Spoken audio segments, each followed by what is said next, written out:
Are you filming me? Yes. Now is the winter of our discontent. And glorious summer by these sons of York, and all the clouds that lorded upon our house are buried in the bosom of the ocean deep. Now are our brows bound with victorious wreaths, and our bruised arms hung up for monument. Our stern alarms have been chained to merry meetings. Grim visaged war hath smoothed his wrinkled front, and now, instead of mounting barbed steeds to fright the souls of fearful adversaries, he capers nimbly in a lady's chamber to the lascivious pleasings of a lute. Cut!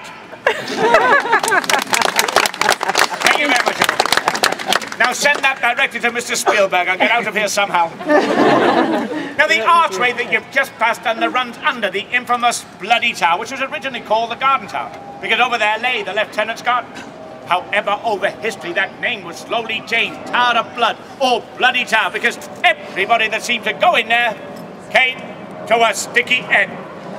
And it was here in June of 1483 that two young boys, two princes, one in fact a boy king for 77 days, Edward V, and his younger brother Richard, Duke of York, they had been brought here to the tower by their uncle and protector, a man called Richard, Duke of Gloucester.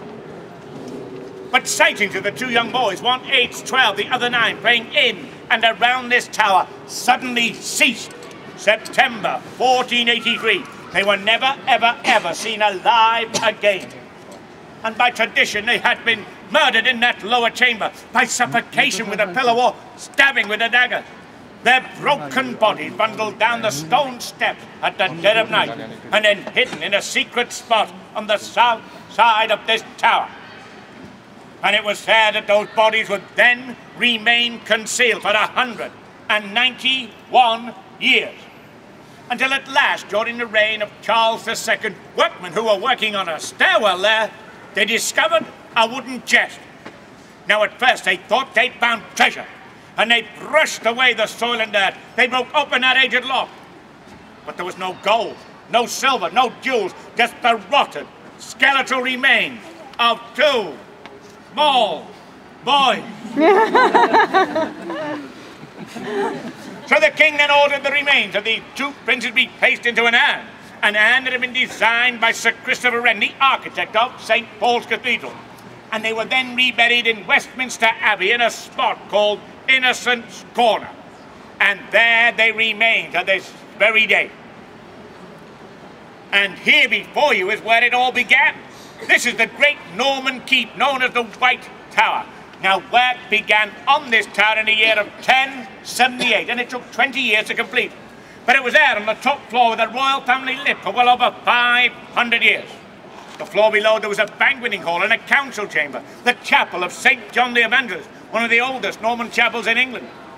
The floor below was used by servants and royal retainers.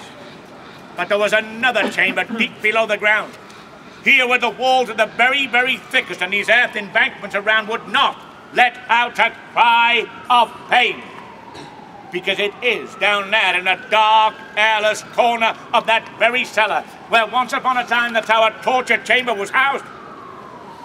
And gentlemen, should you wish to venture down there in the very dark bowels of that tower today, please be prepared.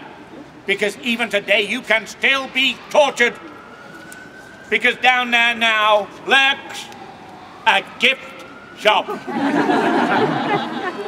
Now access to that tower is on the south side and up the wooden staircase, but remember to pause just halfway up, gaze into the smaller doorway where the bodies of the two unfortunate princes were discovered. And in there you'll find a block and axe that was used at executions, suits of armour, some of them owned by Henry VIII, and there is a display called Hands on History. Let's go over to the green.